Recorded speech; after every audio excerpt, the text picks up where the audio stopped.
Hello, everyone. This is JPL, and today I'm joined with JPL. I'm gonna be talking to myself today. So, JPL, how are you doing today? I'm doing pretty good, other JPL. Yeah, Christopher! Christopher, and we are podcast name in In brackets. brackets. Yeah, after months, we are finally back. Yes. Yes. So, I work at Sight and Sound Theaters, and so we were preparing to open the show Queen Esther, which you can see in Branson, Missouri. So please come out. I want you to see the show because it's a really, really cool set. I'm not crazy about the script, but the set is worth seeing. But most people like it anyway. So I'm one of few people I've heard who hates the script as much as I do. I'm using the word hate a little extremely. Regardless, but with that changeover, we were working so much. We would work most weeks, 6 days a week. So Sunday was our only day off. So I've been really trying to be intentional about going to church. So I would try to go to church, do my grocery shopping, and I'd go home and lay down and be like, I have to go to work tomorrow. So just a while of one-day weekends, we would get our schedule daily. We didn't know what time we were going in the next day. That's hard. I go home from work and I refresh my phone and I keep refreshing until I get my schedule and then I go to bed. It was just an exhausting time. But now we're done. We're open. We just finished a week of shows. Things are going really well. Yeah. And that's why I've been gone. Yes. An update onto our scheduling. We have talked a little bit, and we're probably likely not going to do weekly episodes, maybe every other week. Mm-hmm. Mainly just so that we can have consistency in our lives. Yeah, as much as I really do enjoy doing this with you. Right. You are, one of a few people that I talk to regularly, and I enjoy having constant communication. But also, you're graduating college, so we don't know what that life is going to look like for you. No. And I have my life as it is right now, and as much as I have 2-day weekends. There's a lot to accomplish. I want to try to be more in charge of my life as an adult. And honestly, there are also just other people that I'm not the most social person, but people I bet you have the same thing where there are some people from your life like, hey, can we talk? Right?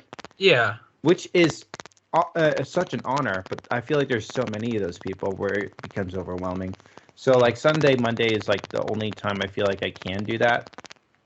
But yeah, even aside from that, like I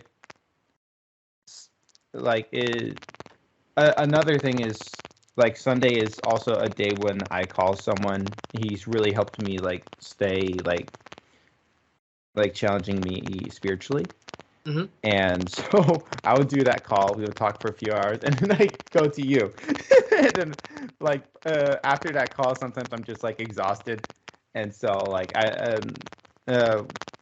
so sometimes it's just a lot. Sunday has become a little of a lot, but again, like I do love doing this with you, and again, it's nice that there's at least someone from college that I'm still connected with and such. But I plan to do this next week, so because it's been so long and we just need to catch up on so much. So much. I mean, it's probably not really that much. Yeah, but I still want to do it next week. Even if we catch up on everything this week, I still want to do it next week. Mm-hmm. Yeah. So you are in your last semester of college. Yes, I have 8 weeks left. You have 8 weeks left. So how has this semester been going, and what does the future currently look like for you, or where do you hope it goes? Okay. So, semester's been going pretty good. I have 2 digital media classes. One is producing audio content, and the other one is called writing for media. I have a cinema class called cinematography and sound design, except sound design is only for like 4 weeks, the last 4 weeks of class, which is kind of a bummer. Mm-hmm. And I just finished an online screenwriting class, which was terrible. Because Because it was online? Yes, it was so terrible. They really need to restructure that class. But I took it online because I needed to get that schedule in. I have all my credits. So with my digital media classes, I have Mr. Gopi. I don't know if you had him before. Doesn't sound familiar, honestly. He is the chillest professor ever. Like, Is he new? I've never heard that name before. He's probably new, like after you left, but like, Okay. he's a younger professor. Okay. And he like doesn't give a crap. Nice. Like, he will say his mind, but also be like, "Hey, if the dean was in here, I'd get fired for saying something like this." He's self-aware like that, Mhm. but he jokes a lot. He's like, he's great because he'll say everything he needs to say. Mhm. You go through the material, Mhm. and it's like that takes about like 20, 30 minutes, and then he's like, Mhm. "Okay, I've said what I said. Mhm. You have any questions? No? Okay, leave." And so we leave early every time in his class. It's I love that. amazing. It's so great. And it's like he's so easy because like he doesn't baby us. He's like, "I expect you to know this thing because you should have learned this thing in 224. But if you didn't, here on Canvas, I have it a step-by-step process that you can check on your own time, or you can meet me after class. Good Go. man. Do Good it. man. Good man. Such a good man. He's also like, so we're supposed to have a work day today. Mhm. Or we're gonna do a work day on Friday. Whether or not you show up is up to you. It might be one of those days where I forget to take Top Hat. No, he's so great. Like, everybody, Forgot about Top Hat. everybody loves his class because he's chill. He's like straight to the point. Uh-huh. It's pretty fun, honestly. Now, I'm curious, on a scale of 1 to 10, how much do you miss Gershner? Oh, like 7 or 8. Mm-hmm. Yeah. I feel that. Yeah, no, I miss him. Yeah. But I do love like how professors like are unique and such. I really liked Gershner because he did have a level of excellence and a unique personality. But at the same time, I really wish Mr. Gopi was there when I was there. That would have been amazing. yeah, I mean, Gershner, I love him, but he's hard to keep a schedule with.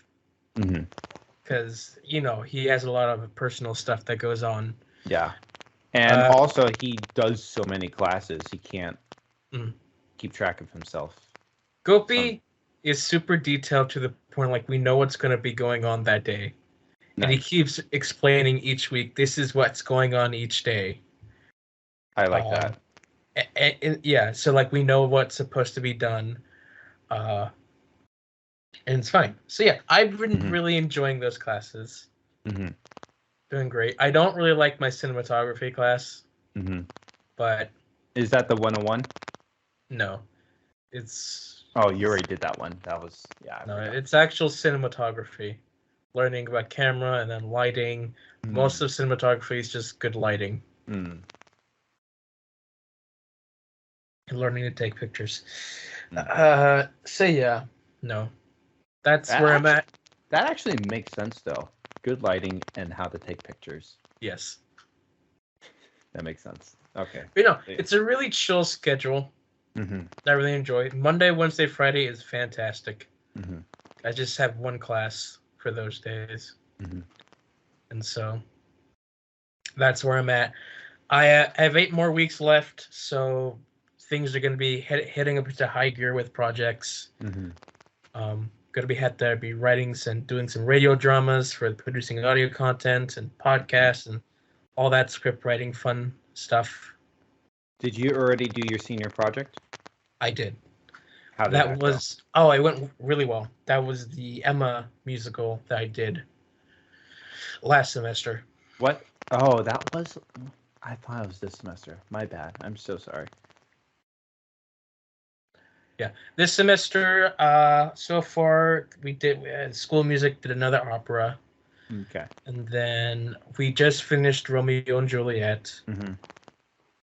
and then what's left is Silent Sky. Did you get to see CJ? I did not. I had no clue he was in town. How did you not know?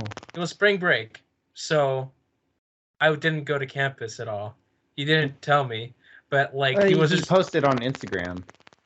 But Like, I guess you're not on Instagram. he posted that like after he was there. No, I mean I saw it multiple times before. It's like, tell me if you're in town. Oh, well, I must have. Was it a You post or a missed it. story? It was a story, so you probably missed it. I don't look at stories that much. Yeah. That makes sense. Darn tootin', I would have seen him because I was really Yeah. lonely this past week. Aw. I was in my house by myself with my cats. Mm-hmm. But no, this past week. So what was great about our little hiatus for the past few months is like I had one less podcast to do. Yeah, because like we record Barbie podcast on Sundays as well, so I do that and then come here. It does get tiring. Yeah. So it was nice to just have one podcast to think about. This past week was nothing but about Barbie. Because it was spring break. We had all the time. We're like... I saw a letterbox. You just like another Barbie one. Yeah, no, we went through like eight episodes. Amazing. Podcast episodes this week. We just did like one a day, at least. How many more do you have to go through? We have like 10 more episodes, 10 more. including the July film. So like we're almost done. Yeah, we're like over a month ahead of schedule. Mm-hmm. So like we're gonna take a break. So you have watched more than half these Barbie movies. Yes, if I not have. more than 3/4. What is your general consensus? The general consensus, they're not bad. Mm-hmm. They're enjoyable. I'd show them to my kids if I have any. Right. I don't hate them. Mm-hmm. You know, there's some good stories. There's some repetitive stories. There's some I don't Mhm. really care about. But overall, this has been a fun experience. Are you Barbied out? No. No. I mean, yes, after this week I am. Yes. But But in general, no. And where's your anticipation for the movie? I mean, I'm excited to see it. Mm-hmm. It looks, with the small teaser we got, it looks interesting. That's the thing. That's the only like visual teaser we have. Mm-hmm. Visual, as I mean a video teaser. And so, what do you think this? Do you think this movie is going to play to a family audience? Yes, but we know that there's a stunt where Barbie gets her butt slapped by someone. How in line to the cartoons is that? So I don't think they're going to be playing into the cartoons at all. So because this Barbie movie could go two ways. It plays number one to families, or number two, it's a PG-13 flick. it's probably going to be PG/PG-13. PG, I can see both, but like saying it's going to be PG or PG-13, like honestly, we're at the point where like Pixar movies no longer get Gs; they're all PG. You know what I mean? Right. So, like, saying it's going to be PG or PG-13 means nothing to me because those are the two things I just presented to you. Yeah, no. We have an idea that the story is just like Barbie is in Barbie Land, then she comes to the real world, and then a story happens. The thing is, I truly think... So one thing I've been doing, honestly, a lot during changeover time, I've been just keeping my eye out on just movie news. It's just fascinating because it's like music. Taylor Swift can go to her basement, release it, and makes millions of dollars, right? Right. Studios, it's a gamble. They set a budget, and then it flops. Like the new Shazam movie. And it's so interesting to me, this gamble. I love it. So, because thinking about it, because the Mario movie is set to have the biggest opening weekend of the year so far. Is it? Yes. So that would beat out Ant-Man Quantumania. I'm sure it'll beat that anyway. I mean, for overall total, yes. But opening weekend, I wouldn't have made a guess. You know what I mean? But it's set to. But not obviously it is an old IP, but also it's going to be geared as a family movie from what I'm seeing. It's not a PG-13 kind of movie. So because you bring in families into theaters, that's more money because a lot of kids means a lot of money for studios. Yeah. So I'm just thinking, right. Barbie's going to make the most money if it plays to families, because then you have to bring your van of 6 little girls to see the movie. But if it's a PG-13, then you're cutting out half your box office. It is going to be interesting because of course, Barbie's opening the same night as Oppenheimer. So I think Barbie's going to outsell Oppenheimer. I think so too. Yeah. For the podcast, we're prioritizing Barbie, and then the next night we're going to watch Oppenheimer and do it. Because apparently we're doing a Nolan podcast too. Really? Apparently, yes. That's amazing. My guy, he just sets up a schedule without my permission. There's still a few Nolan movies I need to hit. I mean, I haven't seen any Nolan movies since we've talked, but Prestige, Dunkirk, two big ones. Our plan is to do Nolan, but backwards. We're going to start with the latest Tenet style. Well, it's Tenet and Memento. You've not seen Memento, have you? I have seen Memento. Okay, kind of like Memento.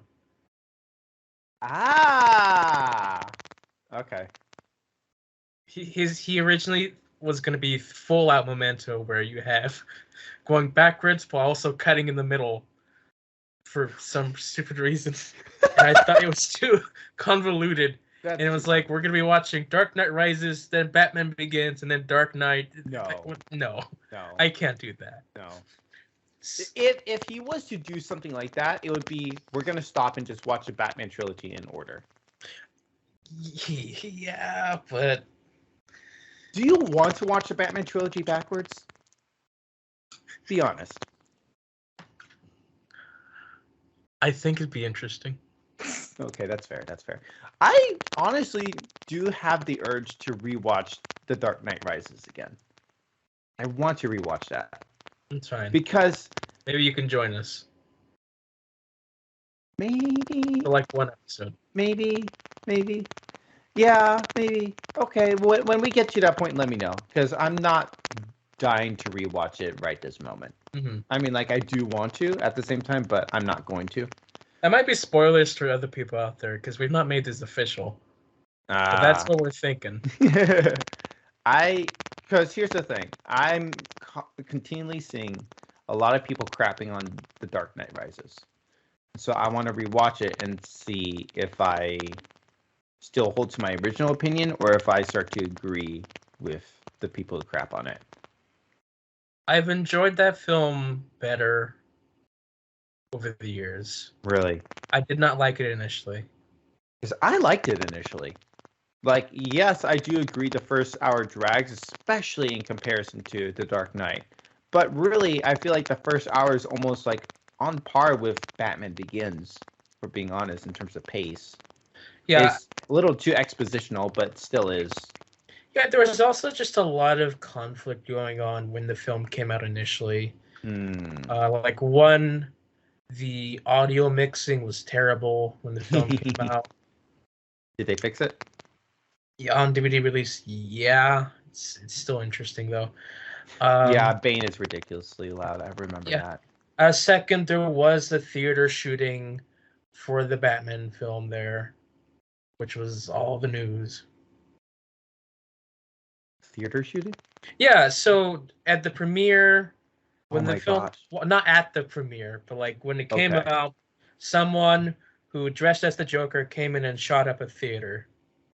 Oh my goodness. And it's still talked about in relations, because like when the Joker film was coming out, that was everybody's worry of like, oh no, this is going to cause problems. Right. And so that kind of also soiled people's opinion of the film. Like people were scared to go to the theaters. Mm-hmm.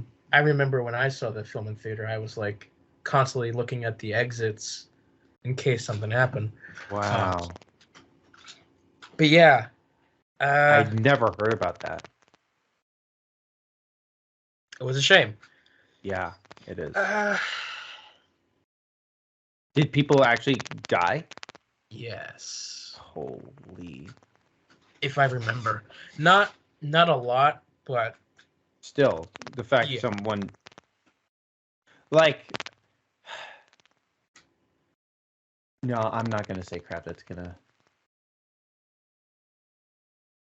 the fact that someone took it that far is shocking. If someone, dare I say, did a prank, that's still very distasteful. But at least no one died. But someone actually died from what he did, and that is just mind blowing to me.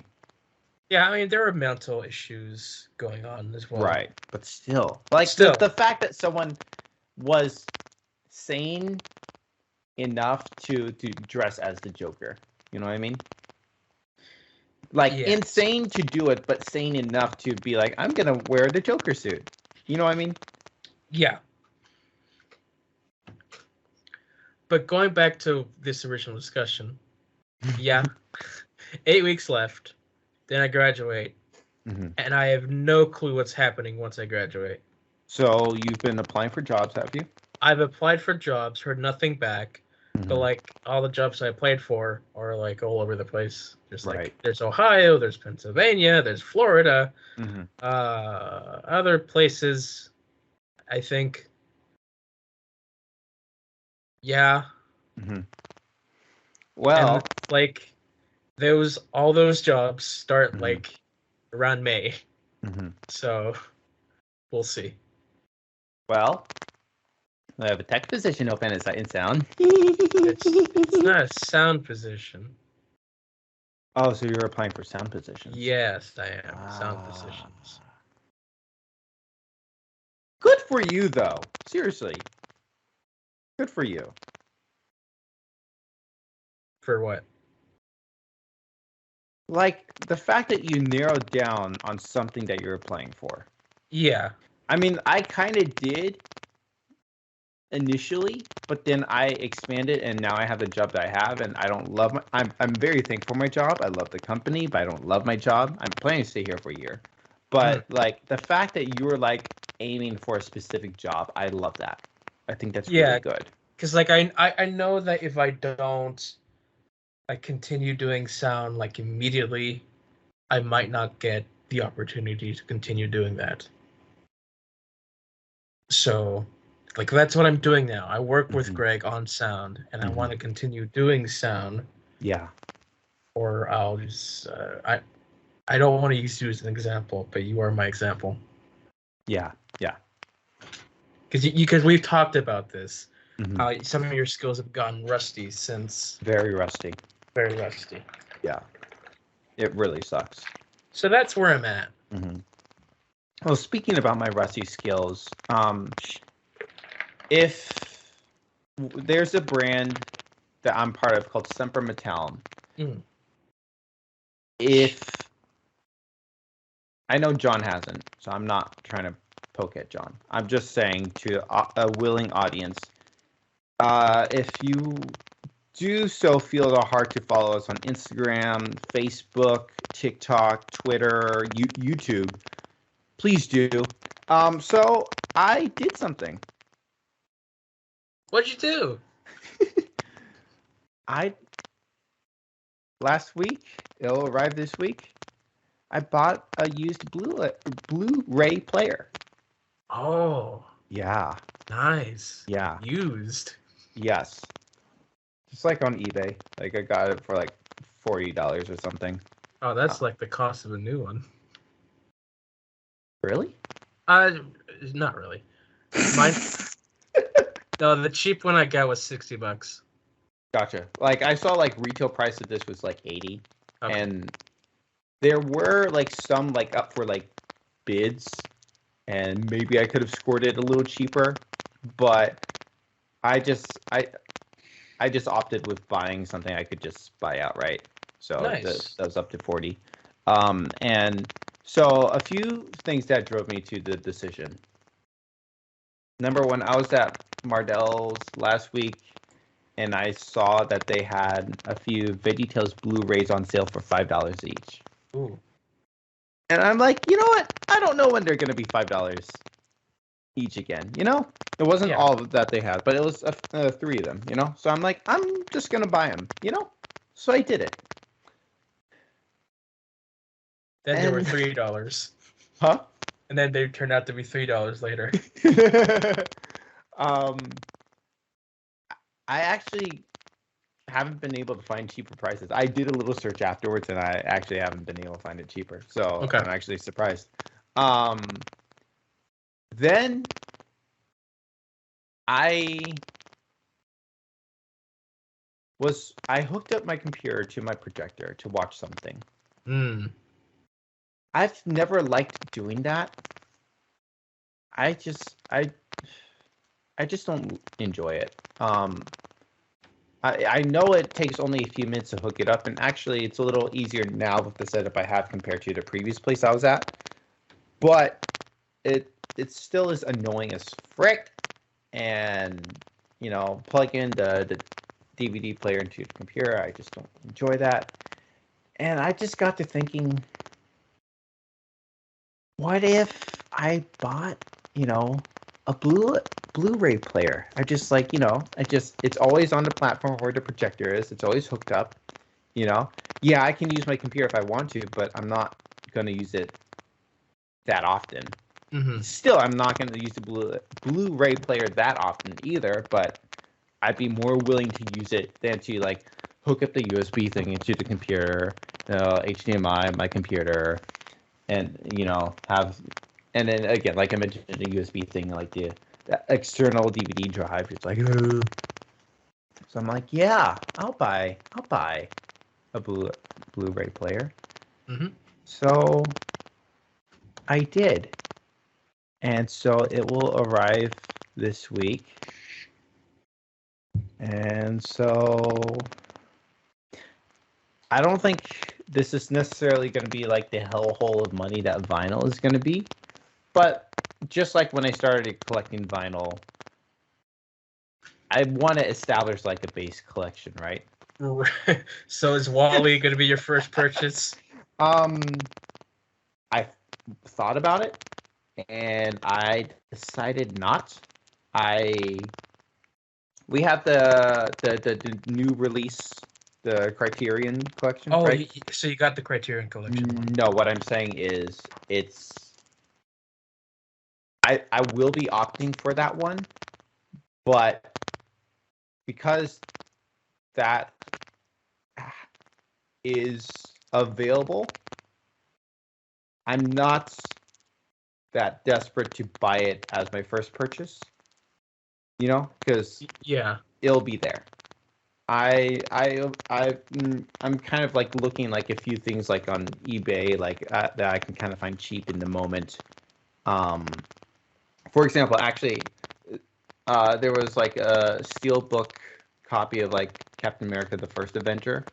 Okay. Like someone who probably like had a bulk supply, and so he was just like selling them off. So I'm like, okay, so like that's if I try to find this later, it's probably going to be jacked up to like $100. So I bought it, at a cheaper price.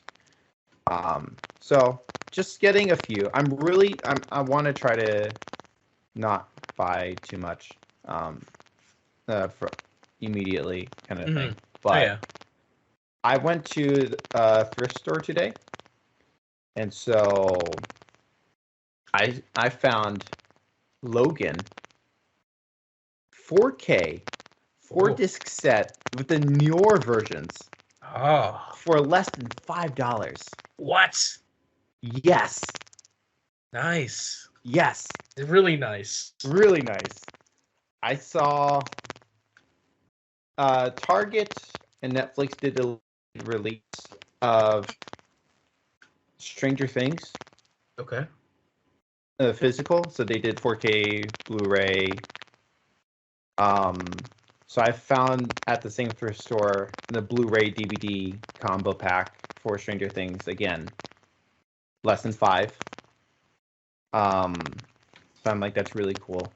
I think this is what I find really interesting. I like the Blu-ray 4K DVD stuff. Because like you could just buy a DVD, right? You could. Yeah. But if you buy a Blu-ray, it usually comes with the DVD. I find that so interesting. And if you buy the 4K, then it usually comes with the Blu-ray. Mm-hmm. I just find that so interesting. I mean, like, I understand at the end of the day, they're all probably cheap to produce or whatever. But the point is, like, I could buy all these 4Ks. It comes with a Blu-ray, so I can use the Blu-ray, but maybe in 10 years, when I want to upgrade to a 4K, I already have 4Ks. I don't have to go out and rebuy them all because I already have them. You know what I mean? Yeah. I find that concept so fascinating. It's kind of cool, honestly. You know what I mean? Yeah. And then, like, in theory, to buy both the 4K and Blu-ray together, like, that's kind of cheap. You know what I mean? I guess, yes. Like, obviously, new releases are always expensive or whatever, but, like, I don't know. I just think, like, And typically they also come with a digital copy right. from stores. Digital copies, honestly, do you use those or not? I don't, but I like to have them. Because the thing is about digital copies that kind of pisses, and I understand it from their end, but it still pisses me off is the fact that the codes expire. So I'm like, I sit there, I'm like, should I don't know where I want to redeem it. You know what I mean? Well, like, your limited options are Voodoo. but I don't want to use your account. Oh, no. I thought you were just questioning like what. Okay, no.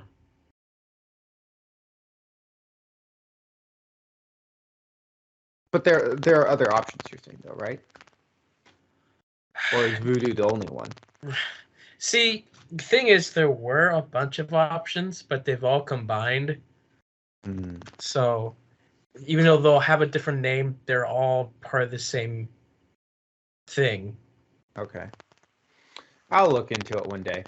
Yeah, I was just thinking, again, not that well, I guess my thought is like, if I want to watch a watch party of Everything Everywhere All at Once, I don't want to arg it if I have people coming over, right? Oh, yeah. I don't have Showtime or Paramount Plus with Showtime that I could, and I could be like, I could spend pay the month to show it to them. Or I could spend a little extra. Or I think I already did free trial though. Or I could spend the extra and actually own it. You know what I mean? Right. And then seamless play just in case the internet goes down or Or whatever. rent it for But like $4. that's my point. Like, if I'm gonna spend the money, and if I've seen it before and I like it that much, I might as well just want to own it. Yeah. And then also, because we talked about streaming, and beyond streaming, even if you own something digitally, Apple could be like, oh yeah, we don't have the files anymore. So despite the fact you spent money on this, you can't watch it anymore. Mm. So it's like, I would just want to own it. I think the last few months, seeing what streamers have been doing, I think it's been a little scarier. And I mean, we've seen other cases, but I feel like it's kind of been a little more louder the past few months. We're just seeing like cases of like the fact that these streamers are just not stable. Like the content that they show you is not stable, and maybe it won't be on a streaming service, period, or maybe it'll go to a different one that you don't have. I started, one reason why I do collect records is I own them. It's vinyl records, they're not a perfect medium. And there's reasons why I collect them despite it being an imperfect medium. I could collect CDs if I wanted to, but I'm not. What I'm saying is, owning, movies, like just I own them. You know what I mean? Mm. What happens to these streamers may happen, but I own the movies. Yay! And then on top of that, like, Logan Noir is hard to find, so. Yeah, unless you get the DVDs, yeah. Yeah. So now I own it. Cool. So I'm more excited about this than I should be. And again, like, I'm not gonna be using these Blu-rays too often, but like, it'll just be nice to own, Yeah. Yeah. I remember how disappointed you were when I told you I bought Morbius on 4K. And you're like, you don't even have a Blu-ray player? Like, no. Well, now you do. Now I do. Now I can watch Morbius in its full Blu-ray glory. You know what's sad? What? I still have not watched Morbius. Oh Nor God. the Venom movies that I bought at Christmas. That's amazing. I said, it's like, I'm going to watch it with my mom and my sister. Mm-hmm. We didn't have time because we were watching other stuff. But yeah. So, is your mom and dad back in Ecuador? They're still here. They're still there. Oh, okay. Yeah, but they'll be traveling a lot. So Okay. Cool. Yeah. My purchase, my one purchase was that I got a shirt made. I saw that. Our podcast name logo on it. I've been wanting to have my own shirt for a while now. So I was like, what the heck? Christopher, he's got his own merch. I want to get a shirt. Yeah. It's like, I'm not spending any money this month. I'll just buy a stupid shirt for like $40. I love that. Just one shirt. I know, I like it. It's great. I can advertise subliminally. Yeah. Yeah. It's also part of my initiative to just be more open, more social, I guess. Because I'm not very social. Right. So, yeah, no. Another thing that happened during this hiatus is that before the semester started, we took a senior trip to New York City. We watched some Broadway shows. Which ones? We saw Into the Woods, Death of a Salesman, and Hadestown. I know a few people at the theater who really likes Hadestown. I didn't love it, but it's an odd musical. Okay. And so yeah, it was nice to spend time with my fellow seniors, quote unquote, spend time. Just being in their presence was nice. Mm-hmm. I did not like being in New York. It was Too much. it was like so many people, Mm-hmm. and also it was just a pretty cold environment in general, not weather-wise, but like people Right. were just there for themselves. They're just constantly going, and I just didn't like being there. So I was like, any free time I had, it was either I went to get some food or I just stayed in my room. I did not want to go and do stuff. Yeah. We had little time to do stuff anyway, but I wasn't as adventurous as other people were. Mm-hmm. So yeah, I did not like being there. So I guess I learned that I don't want to be in New York. Mm-hmm. But yeah, part of my stuff to be open, more expressive was like on Instagram and on TikTok. I started uploading content. It's mainly just reusing old content. Yeah. Which is great because like I'm editing 10-minute videos down to like 1 minute, and it's like so much better. Like I really enjoy just testing the editing and just finding some funny bits in old content. I've not gotten into the podcasts, seeing if I could do shorts with them, but we'll see. I've been experimenting with some stuff. It was crazy. I was like uploading a video a day for like a couple weeks. I'm kind of like slowing down now because I got the focus on other stuff. Yeah. But no, it's been pretty fun. That's good. I was really happy to see you getting into that, honestly. Yeah, because it was also like I don't do stuff on Instagram, and it's like I kind of just wanted to show off to people, especially to like my people. It's like, hey, I'm creative. Yeah. I'm shy. Here, get to know me with this random stuff I did 10 years ago. So, no, it's been a lot of fun. I learned, though, that reels are not just shown to people, your friends' people. I learned this like the interesting way.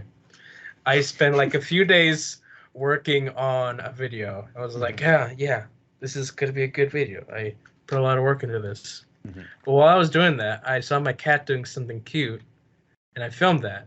And then I uploaded that on around the same time. Let me show you something. I came back a day later, and the thing that I worked hard on, quote unquote hard, only had about like 50 views, which is like average.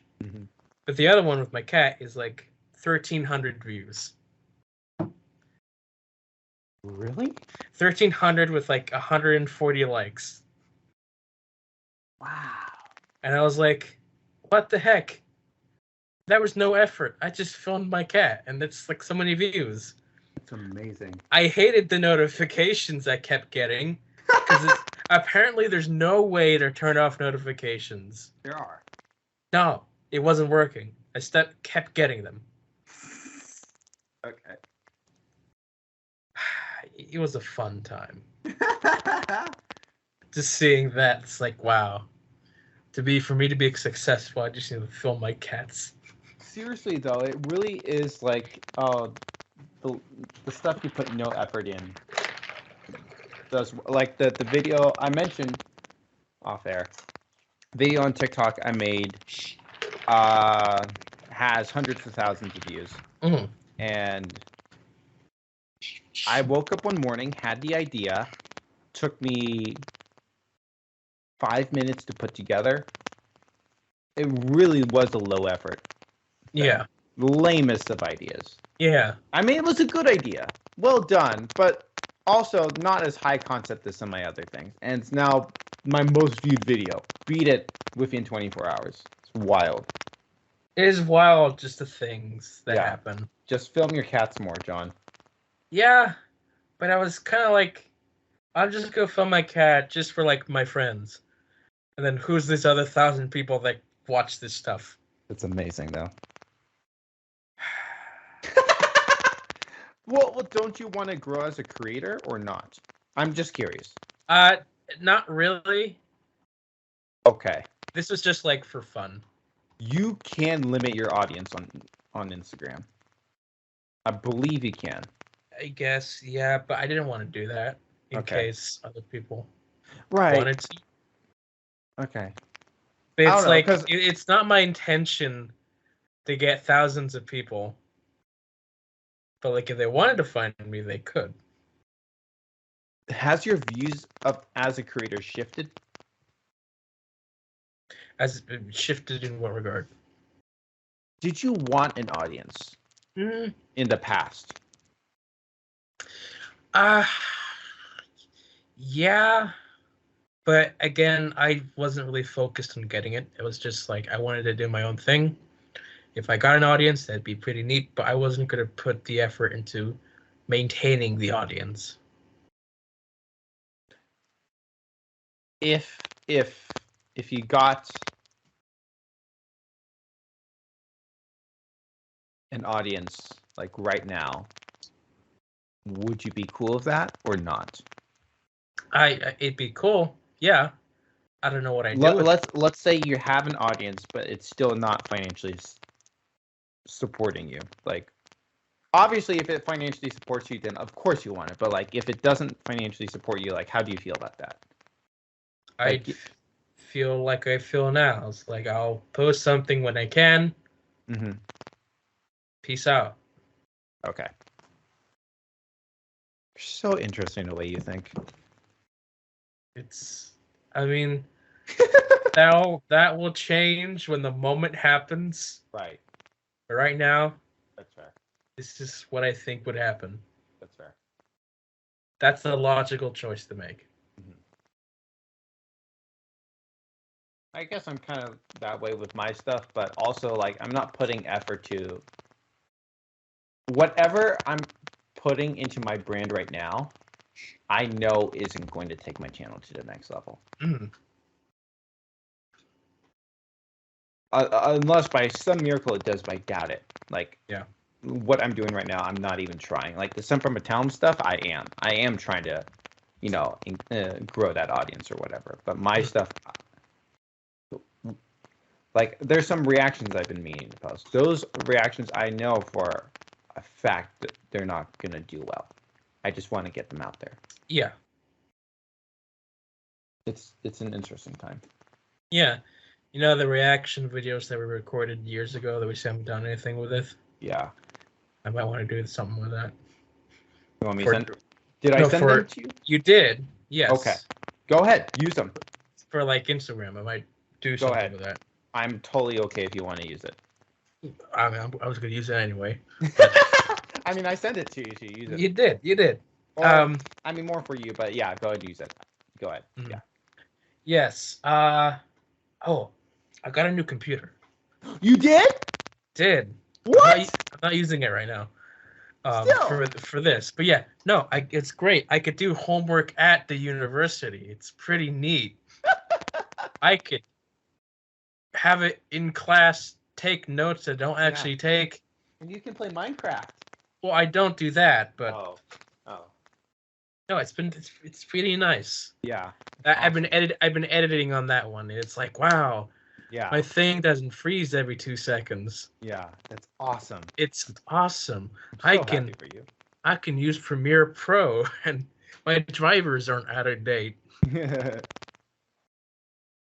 So it has been awesome. Yes. To just open Premiere Pro and have it open in like 2 seconds and I could just quickly create a video. Yeah. So once I graduate, I'll probably see into getting DaVinci instead of Premiere because you know how Adobe is. How? I still pay for Adobe, but how good are you with DaVinci? See, I've never used it. Okay. But right now I have access to LinkedIn Learning, so I'm gonna learn how to use it. That's a good idea. I swear, if there's I'm not willing to pay for LinkedIn Learning. I would love to have access to that thing. Yeah, you wish you were a student when we have it now. Yeah. But Well, no, like no, I mean I did so- have it, but the thing is, like, the thing is, I go to the classes to learn, and I still had to use LinkedIn Learning or whatever. But like in my own time, I wish I could easily access LinkedIn Learning whenever I want to, like I access YouTube.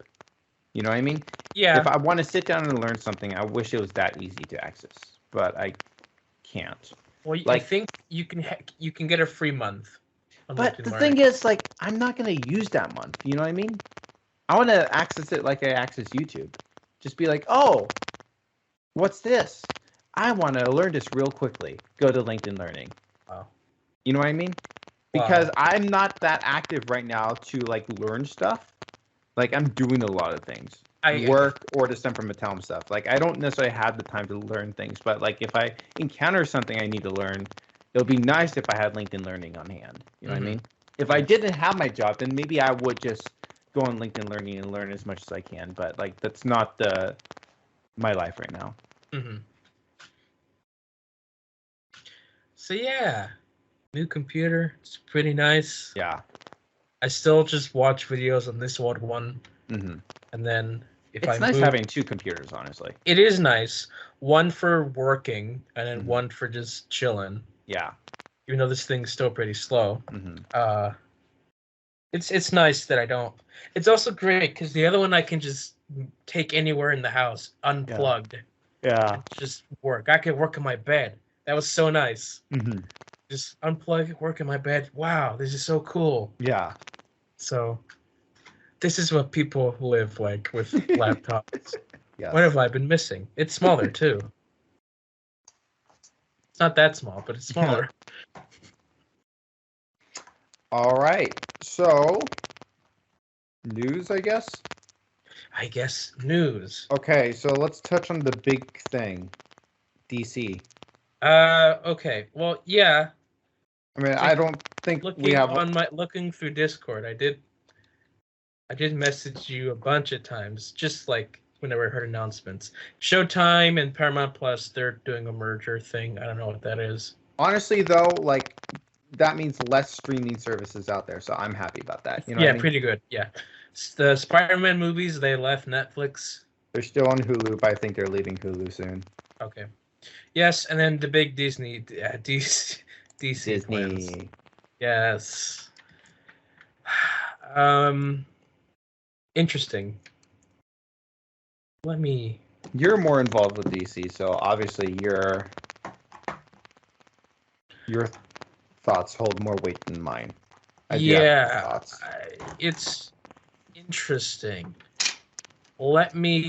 Give me a sec. Stall for a minute. Okay, cool. Then I'll give my thoughts right now. I think Warner Brothers is obviously choosing to trust James Gunn with this. So let's see what happens. I think sometimes when we look at a slate, it gives an impression that its actual content won't.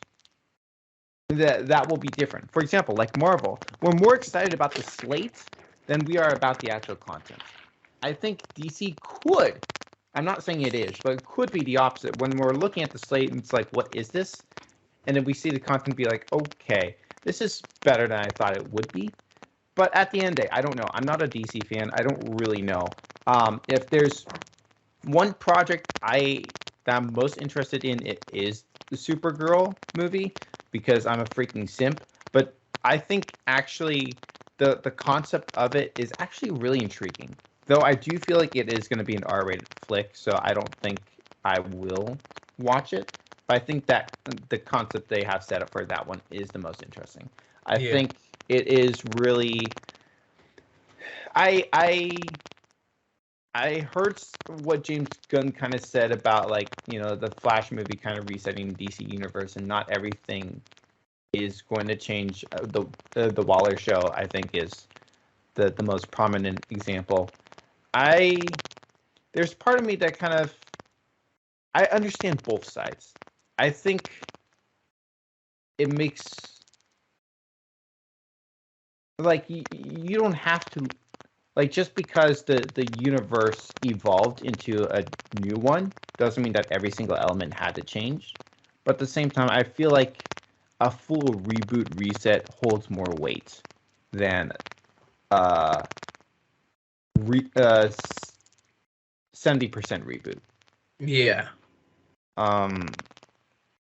Speaking of DC, actually, the Flash trailer I watched that, I think the emotional heart is going to be really interesting, but I feel like the middle 2 hours I'm not going to care about. I'm like I like the emotional concept. I don't feel like I would care about, because I don't really watch movies for action, and I feel like that is going to be a lot of the Flash movie, and Yeah, that doesn't intrigue me. plus you don't have like a history for the 80s Batman, Yeah, the Keaton Batman specifically, so yeah. you're not there for the nostalgia, although Mhm. you might watch that film maybe beforehand, just the first one. You want me to watch the first Keaton Batman? Oh, you might have to watch the second one also. That might be important. I'm not like Marvel. I'm not going to rush to the theater to watch The Flash.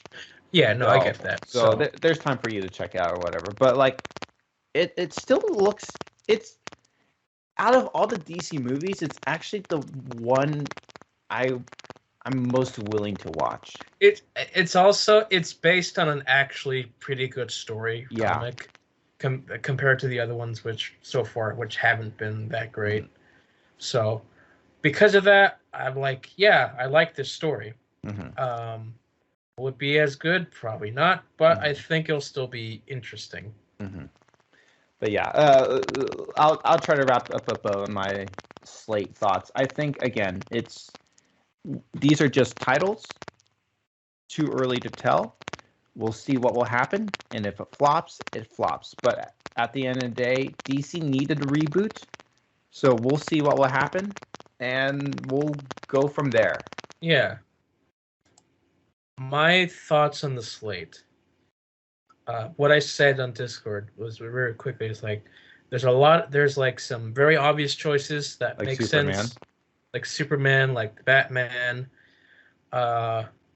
But then there's also just a lot of really odd choices, like Creature Commandos. What? Like, what is this? Nobody's really ever heard about this. I know a little bit, but like that's one of the more obscure things in DC when there's like so many other stuff that we want to see. Then there's Waller. Waller, I think, is fine as an antagonist in other people's stuff, but I don't think she's good enough for her own show, or she really needs her own show. Superman Legacy, that makes sense. Lanterns, we've been wanting a good Green Lantern story, and so I really want this to be good. Mm-hmm. There's the Authority. I have no clue what the Authority is. I have no clue why this is a choice being made. Something that I was hearing, I heard about in the podcast somewhere, was that what will probably happen with these obscure things is that they're going to get the James Gunn treatment of none of them are going to be they're accurate to the comics. They're going to be changed to be quirky and interesting, like Guardians of the Galaxy. Mm-hmm. None of them are really how they are in the comics, but they're changed to have it be more like, this is funny, different characteristics of the groups. Because like Creature Commandos and the Authority, there are group peoples, and so that's more of his style. It seems is just to do groups and have different weirdness in each group. Mm-hmm. And then we got Paradise Lost, which we're a bit confused in what it is, but we know it's Wonder Woman centric. The Batman one, which is good. We're gonna get Robin, Robin, like finally. Mm-hmm. Although I kind of wish it was a different one, but it makes sense. Mm-hmm. Booster Gold, yeah, odd choice, but I like him. Mm-hmm. I kind of want his own thing as well. And then we got Supergirl, which it might be a little too early, but we'll see. Hopefully it's good. It is based on a newer comic, so I have nothing to say about that. Swamp Thing. Again, it's a little early for Swamp Thing, I feel, but I like Swamp Thing, so we'll see. I feel like if I like the genre of Swamp Thing, I'd be really excited for that. But I don't think that's in my line of genre. It's Swamp Thing is more like horror, because like I've said, I believe I like horror, but horror is usually associated with gore, and so that usually turns me off from anything horror. Yeah, I mean, there was a Swamp Thing TV show recently that only lasted one season. It was canceled before it even aired, but it was a really good show. It was actually really good. That's a shame. It was a shame. It's because they put a lot of effort in it, and we're like, we want to spend more money on this. We don't think it's gonna be good, and then it was actually good. It's a shame.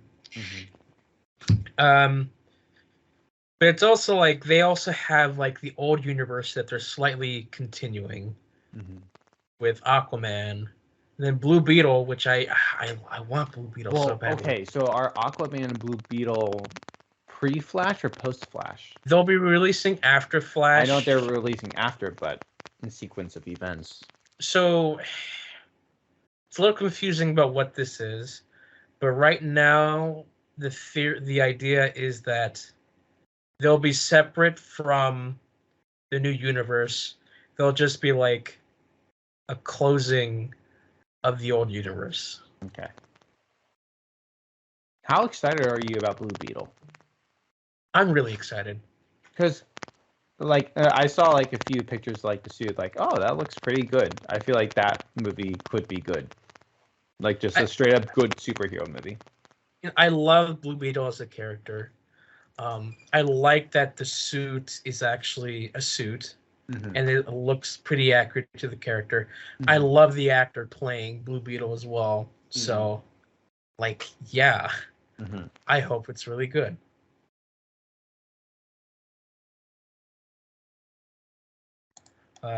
Yeah, that's the main thing I think about this new slate. It's not exciting to me. That's the thing I realized. This is a very odd slate. It is. Because, like, say if Marvel rebooted today, like all of a sudden rebooted, okay? And our first two movies are Iron Man and Captain America. They're going to do relatively well at the box office, right? Because they're established. Yeah. They're established characters, but like DC, it's such a mix. Like Superman obviously is going to do well because it's Superman, but is other movie going to do well because it's not, let's say, Swamp Thing, and not to mention it might be R-rated. Might not. It's probably going to be R-rated. Yeah, so like it might not do as well. It's not as popular as Superman, Batman. Name your S tier popularity characters, right? I think it's going to be interesting. I think one thing I do have hope for is I think James Gunn mentioned that like they're gonna aim for good stories, unlike Marvel. Superman is the only dated thing. Yeah. But we'll see what will happen because that might not be the case. They've announced a lot, to be honest. Not to mention a lot of HBO stuff, HBO Max stuff. Yeah. I don't know about, again, it's James Gunn. I've not loved his stuff for DC, so we'll see. So speaking of that, he's directing the Superman movie. He is. Writing and directing. How do you feel about that? We'll see. We'll see. He did like a Superman horror movie called Brightburn. Interesting. So we'll see. I have no clue. Do you have hope for it? Or you'll just see it when it comes out? I'll see it when it comes out. How much are you going to be like watching? I know a lot of it is going to predicate around how good the Superman movie is, but like right now in your current feelings, like, are you going to eat what's being fed or are you going to wait? and see how the reactions are. So I don't really look at reactions. The trailer is going to be a big thing to take a look at. If I see from the trailer it looks interesting, then I'll check it out. Like the new Shazam film, the trailer doesn't look great. Mm-hmm. They also released another trailer that told us the entire film. I saw that one. And When I saw Quantumania, I saw that one and like, well, that's the whole movie. Yeah. And it's like, oh, that's kind of a lame film, to be honest. Mm-hmm. Plus, I don't really care for this Shazam, so we'll see. Will I watch it? Depends. If it's anything like the Suicide Squad, where it's like excessive in some areas, I'll probably hesitate and then watch it months later. Did you end up watching The Suicide Squad? No. Like, I keep wanting to, but then I remember, like, oh, it's really gory. Then I don't. So you have some to gore?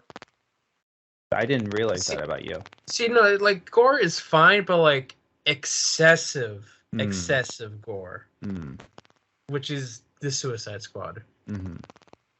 Like, way over the top. Like, looking realistic as possible, instead of clearly looking fake. I'm not into that. All right, so I'm assuming you haven't seen Ant-Man Quantumania yet. I have not. So you've seen enough reactions, right? I have, yes. How are you feeling based on those reactions? I'm gonna watch it when it comes on Disney Plus. I wasn't expecting this to be a good film anyway. It is what it is. So I'll give a non-spoiler review. Okay.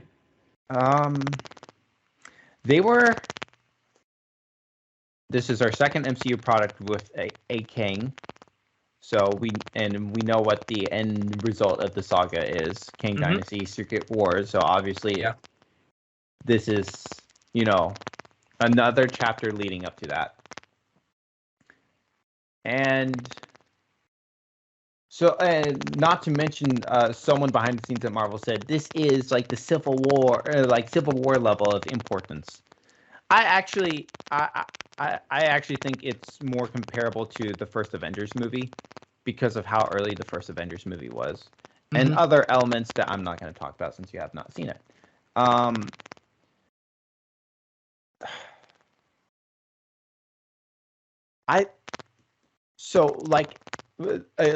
Let me take it back to Civil War, though. At the end of Civil War, yes, the movie ended, but the story didn't feel concluded, right? And you're like, okay, this is a story that's going to take us somewhere, right? Yeah. And it did. The ending of Quantumania, I did not get that.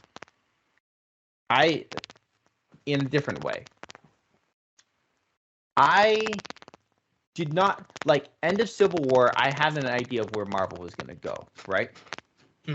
End of Quantumania, I had no idea where it's going to go. The movie that was supposed to set up what's to happen next, I have no clue. And I don't mean that in a positive way. This is the absolute worst negative way. To the point where I don't even know if this movie had to exist. Despite that, this was the most episodic movie of the MCU yet. It felt like MCU added, a glorified TV show. This is the most it felt. Because obviously, knowing our last few episodes of Kang Dynasty Secret Wars, I know that this is just one step in that. I did not, at the end of the movie, I did not feel satisfied like I should at the end of a movie, right? Mhm. Whether at the end of, say Endgame, like, okay, my questions are mostly answered. Or at the end of Civil War, it's like, what's going to happen next? At the end of Quantumania, or just even some thrill of, what a movie, or that was a movie. I just felt like, well, now I have to wait for episode 4. You know what I mean? Yeah. And it was not a good feeling. I will say, there were moments in the movie I actually enjoyed. So there's a level where I think a little higher about this movie than a majority of people. Some aspects I liked that I bet a lot of people didn't like. But in terms of the ending in Quantumania, it was similar to how I felt at the end of Multiverse of Madness. I do feel like there was a different kind of overhype for Multiverse of Madness, but at the end of the day, at the end of Multiverse of Madness, there wasn't a sense of where I had a feeling where the MCU was going. If you remember, I felt so exasperated that I started watching Star Wars the next day. Mm. I'm not saying it's that same level of exasperation, but it was still a sense of exasperation where I'm just like, what are we doing? I do feel like Doctor Strange 2 is a fun standalone movie. Yeah. Like, if you want a light horror-esque adventure movie, action movie, it's a fun movie. Yeah. But as it relates to an episode within the MCU, I don't know what it's supposed to do. Mm-hmm. Like, and I do feel like that's the issue. With Quantumania being released, we know our last few episodes, the titles of them at the very least. Yeah. With Avengers, we didn't. Avengers released in 2012. Infinity War wasn't announced till 2014. Mm. And so we were able to enjoy Avengers as a standalone movie. We're too much anticipating what's happening that we can't enjoy these products anymore as standalone products. Yeah. And it's ruining. Like, Quantumania by itself isn't a great movie. I'm not going to give it that. I'm not going to give it those kind of accolades, right? Mm-hmm. But it's still, I think I wouldn't feel as if I didn't know we were going to get a Kang Dynasty. I think I would have accepted this movie a little more for the story I was trying to tell. Yeah. I will get into details once you watch it, but I'll leave it at that. It's exhausting right now. Yeah. I know that I sent you a picture in Discord. I was going to ask you about that. I actually have that on my phone right now. I've been staring at that. With the with the MODOKs. What do you feel about that? I it's so stupid. It just it does feel like the recent MCU-ification of designs, where like a lot of the reactions are like, oh, it looks like MODOK. It's just a big head, but it's like MODOK is more than just a big head. Right. He's a big head with a lot more exaggeration, and he's always angry. Mm-hmm. He's not just a big head. He's also heavily scarred in a big head, and he has hair. Like, you see, the examples is that this photo has, here's how the character looks in the comics. Looks very menacing. The 90s Iron Man show, ugly but menacing. The Earth's Mightiest Heroes Avengers TV show. He's designed to look menacing, and he has this scarry face. He doesn't like being what he is. And we got that stupid MODOK Hulu show. Hulu thing. Looks closer to what we actually have. Mm-hmm. The Avengers video game, which wasn't that great. Like, that's the closest to live action that they it looks better than what we got. I was looking at that Avengers thing, the recent video game, and I was kind of blown away. I'm like, if they were to model something after for live action, if they were to model something after something, it would be this. And like, I can see this being live action. You know what I mean? Like, obviously it looks animated, but like I can see it transferred into a live action setting. So what we have here is like they're just trying too hard to make the character look like the actor instead of making it look like the character. I will not share my feelings about MODOK. Just by looking at this image, I don't see MODOK. I wanted your thoughts so we can have it recorded. I will, after you watch it, I will talk about my feelings about MODOK. Okay. Yeah. Because right now he looks like a joke and a goofball. Right. When MODOK should be, he's menacing, but because of his limitations and his body, he can't do the most. And also, going back to the DC, here was a sad thing where we had our original slate for DC back in 2016. It's like, here's 2017. We got the Wonder Woman film. And then Justice League Part 1, because it was supposed to be a 2-part film back in the Snyderverse. And then all the way in 2018, we were supposed to get our Flash film. Well, it's 2023. 5 years later. Finally getting it. There's 2 untitled DC films. One of them was going to be a Batman film, which didn't turn out. And then 2019, we're supposed to get Justice League Part 2, which we didn't get. And then 2020, we're supposed to get the Cyborg movie, which got scrapped after the backlash of Justice League. And then the Green Lantern Corps film, which is being turned into the TV show in HBO Max. So it's so sad just seeing this go down. Yeah. Well, sorry to do what you just did. I just wanted to turn back to Ant-Man. That's fine. So the writer of Quantumania is writing Kang Dynasty. Oh. That is terrible news. Here's the thing. I'm not saying fire him from the project. I'm saying get another writer on board. You know what I mean? Like, I think this man can still contribute, can still write, but get someone who actually can form a story or can write a good script. You know what I mean? Don't let this man fly solo. Not to mention, this man has been doing a lot of interviews, and he's been saying a lot of, for a professional, childish stuff. He needs someone to guide him. I don't know. Just like, do you know what his biggest writing credit is? What? Hundreds of episodes of Jimmy Kimmel Live. Oh, okay. Yeah. There you go. Yeah. I'm not saying, a lot of people are like, get rid of him.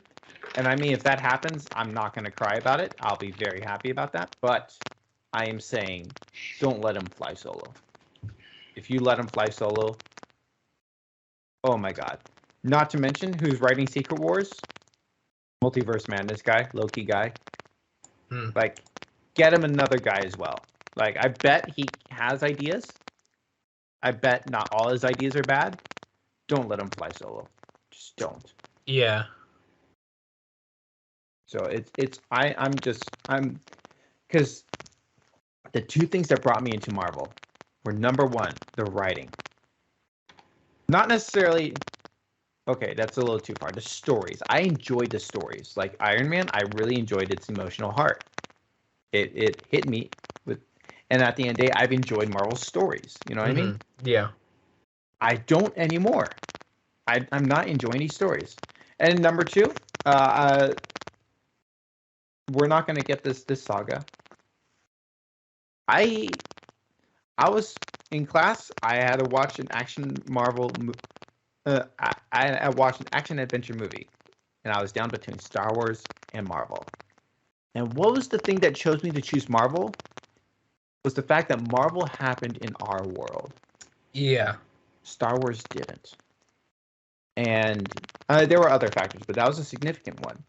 This saga of Marvel is majorly not happening in our world. Quantumania, most recent example. Mm-hmm. And I like that groundedness of Marvel. And so, you know what? Despite, and I bet since I'm mentioning it, we'll mention it and we'll talk about it next. Despite the recent news of it, I'm finding myself more excited about the new Daredevil thing because that's going to be based in New York City. It's going to be something that has nothing to do about the multiverse. I'm excited about Guardians 3 because I believe we're going to get a good story, right? Yeah. But I'm excited about something like Daredevil and say when we get Spider-Man 4 because those are going to be stories that are based on our real world. Until they're not. Until they're not, but for the time being, they will be. You know what I mean? Yes. I'm excited about that. So since I mentioned it, Daredevil. Yeah, there's also rumors that the Punisher will appear in that show as well. Mm-hmm. But we will not be getting our Foggy Nelson and Karen Page. And how are you feeling about that? I it's sad, but that was kind of like asking so much. I do think that this is not our Daredevil from the Netflix show. I think so too, yeah. So I am in no rush to watch the Netflix series.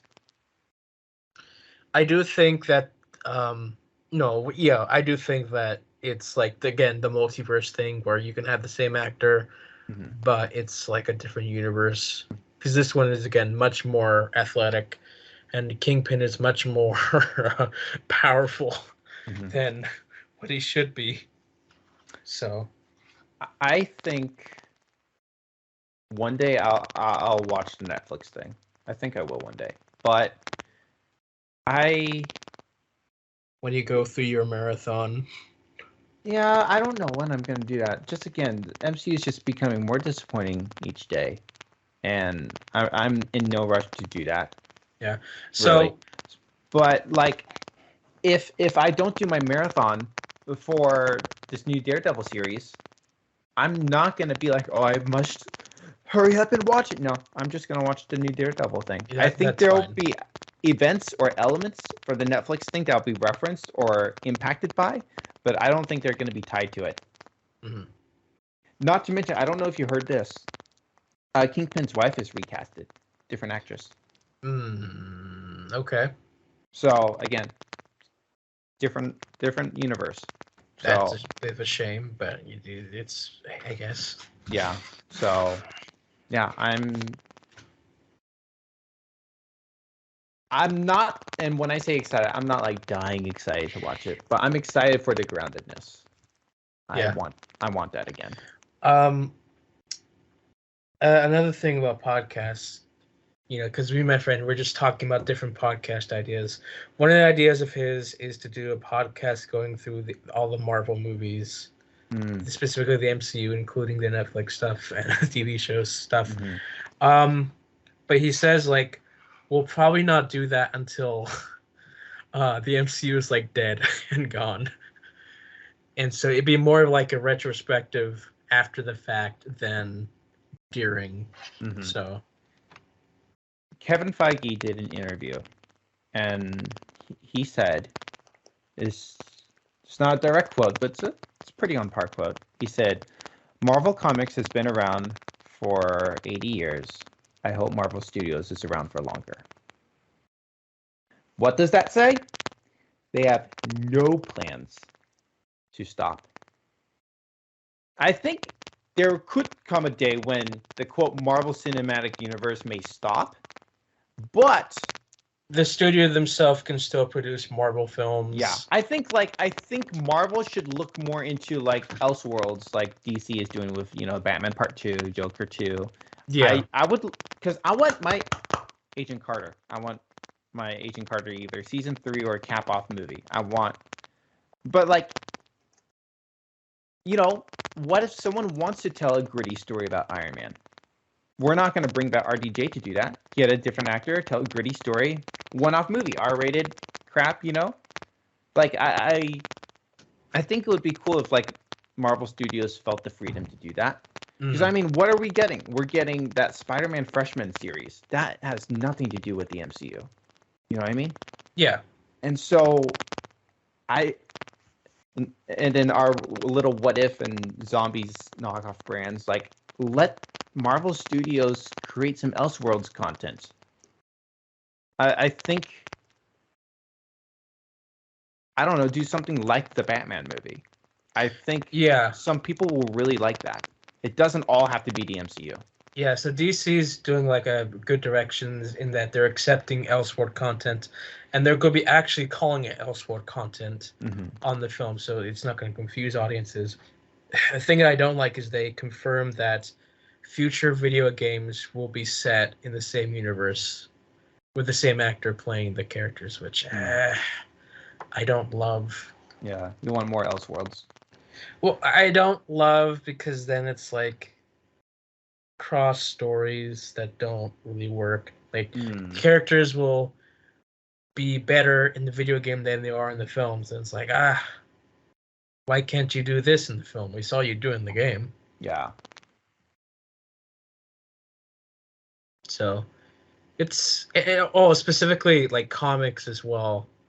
Like they want to do that as well, and I don't think it's a great idea. But yeah, it's what they're doing. We'll see. We'll see. So they pushed back the Marvels again.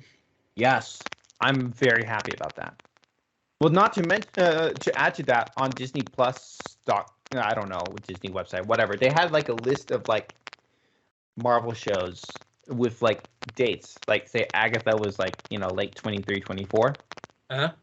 Now it just says coming soon. Loki season 2 coming soon. Secret Invasion coming soon. They took off all these dates. We've never had a date for Secret Invasion, though. No, but they said spring 23. That's what it used to say. Yeah. Now it's just coming soon.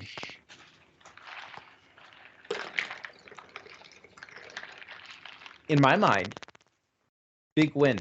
Big win. Yes and no, because there's also the Bob Iger talks about cutting back on some things because they don't think they're profitable. But here's the thing: Agatha's already shooting, right? They're not stopping that show. They could, but they're not right now. Like this current moment, they haven't stopped it. I think for Marvel, I think most of what we're going to see is just a bunch of delays. You know what? I think at this point, Secret Wars is probably going to be delayed to 29. That's an extreme statement. I'm not holding myself to that. I'm just saying I think we're going to get those kind of major delays. I think it's good that they're slowing stuff down and hopefully paying more attention to these stories that they're telling. Mm-hmm. The rumor with the Marvels is that they're doing a lot of reshoots. And what does a lot of reshoots mean? Not a good story. No. Which makes me really sad because I love Miss Marvel. So I want the movie to be good. But if it means a lot of reshoots, I mean, it can be saved, but it might not be. It can be saved, but oh boy, those VFX artists are probably crying. They're crying. Brie Larson's crying. But also, again, at the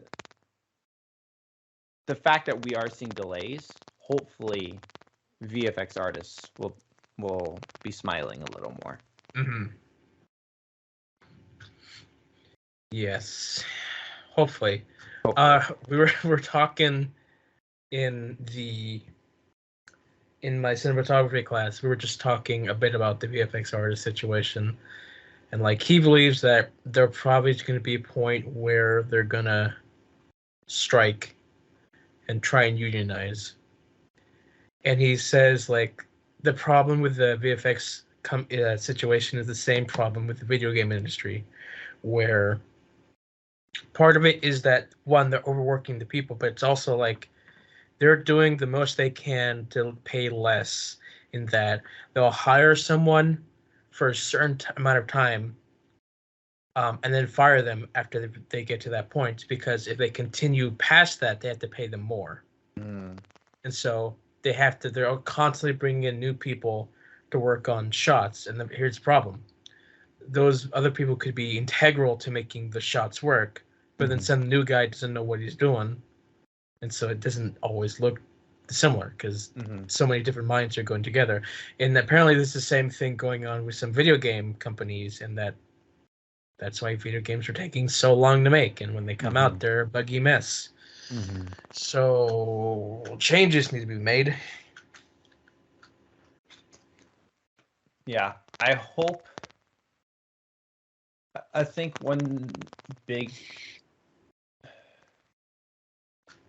It's coming. Okay, can I ask you, why are movies set for a certain date? Because here's my thing. If they weren't, then there's less pressure. Like, we're still going to get at least 2 Marvel projects a year, you know what I mean? They're still going to have that kind of deadline for themselves, right? So we talked briefly about this before we left, and I don't have a bigger answer, but I think the thing is, the longer they push back, the more money the film is to make. And so what it is that they set a time so that the time should be met at this time with this budget. But, it's... And when you push back, you spend more money, go past budget, and that tends to be not good, because your chances of making that money back is decreasing. I think that's fair. At least that's the case in old Hollywood. I don't know what it is today, but I think, just thinking about Marvel, first, there should be less projects a year, and I think we're already seeing that. And I've been spoiled, so I'm going to be a little sad, but at the end of the day, I want good stories, right? First off, let's have good stories, good scripts, right? Yes. I think at the end of the day, that's what people want. People can complain all they want about, the last scene, the last fight in Black Panther, right? But a lot of people love the story. The story won at the end of the day. So, and then and then the less projects a year will mean more time for a VFX artist to produce a better thing. So, those are, I feel like, the 2 things that most people complain about Marvel: bad stories and bad VFX. If we take our time on those, then more people might come around, might be more willing. And again, that's not a guarantee, but will be more willing to support Marvel. I think Quantumania is our best recent example of poor story and poor VFX lets you a movie that couldn't top the first 2 from what I'm seeing of the numbers. At least the second one, but I don't even think it's going to even surpass the first one. Maybe that's just a domestic number, but still, that's sad that it can't do better than its first 2. And I have a question for you.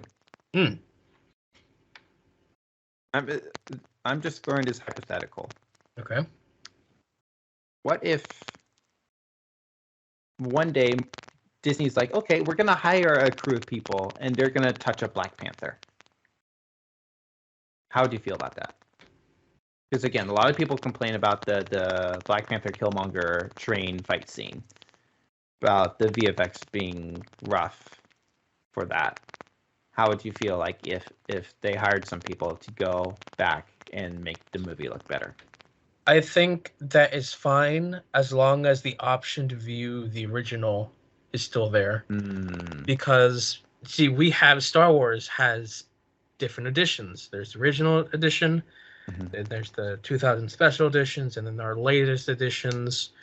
But the problem with that is unless you own the original copies, you can't view. You can't view the other versions legally. So I'm fine with wanting to improve your stuff. And they have been touching some things up on Disney Plus secretly. Like the movies or the series? Both. The movies? Yes. Thor is the most obvious example. Okay, but like you're talking about that floating face, right? Yeah, Thor's the most obvious example. But yeah, the TV shows I've heard about. Like, there's surprisingly so much details being changed that nobody's been pointing out because it's just so subtle. I think that's good though. Yeah, no, it's good. But again, I still think having the option to view those mistakes works as well. That's fair. I think it'll be really interesting if, like, the thing is they're not going to publicize it. I was going to say if you publicize it, that'd be really interesting. Be like, okay, we're going to hire crew people. We're going to do this. Say Black Panther. Let Black Panther be the test run, and if people compare it to, and if it does well, then they continue to do that for other things. But it'd be like announcement of like a special edition or a remastered. Remastered is probably the word that they'll go with, which is I'm fine with. Right. As long as it looks good, because the Lord of the Rings, they're constantly remastering those films. Are they? Yeah, we had like a major one with a 4K release. Looks gorgeous. Cool. Yeah, looks so much better. Like The Hobbits still has problems, but they've been fixing the visuals over the past few, which looks great. That's awesome. Yeah. So I don't mind touching up again, just as long as I have the option to view the older versions. And that's another reason about physical media. It is another reason for physical media. Yes. Is that when they update it, you get the stuff. So I don't know how much you care, but I care. Everything, Everywhere, All at Once won Best Picture at the Oscars. Nice. And I'm so happy. I still haven't seen it. I do want to see it. Okay, but you do. He needs to come out in a convenient place.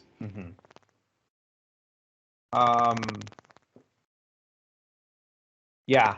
If you were going to say you had no interest, then I was going to try to convince you otherwise. But you do have interest, so that makes me happy. Interest. Yes. That makes me happy.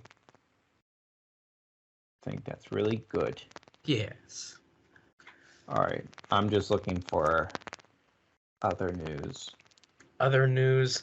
I know that HBO, that for the reason why they're thinking about not including the name HBO in like the merger between HBO Max and Discovery, because I think that families are less likely to subscribe to something with the name HBO on it because they think it's like for more mature audiences, which is why they've been like purging some of the animation stuff from HBO Max, because families aren't going to HBO Max for kids content. Also, which makes more sense with that perspective. Right. But it's still sad. I think, yeah, if HBO is for the mature audiences, then keep the name HBO. You know what I mean? Because HBO is such a name. Like, even as a kid, I knew that it held something, number one, maturity, but also something of quality. And so if the home of Game of Thrones, like if you're to remove the home of Game of Thrones, it's saying HBO, then I don't know what it is. You know what I mean? Well, it's more specifically for the new streaming service with the Discovery Plus. I know, but what I'm saying is like, Yeah, no. What is it without the name HBO? You know what I mean? Discovery Max. I don't like it. So speaking of content and HBO,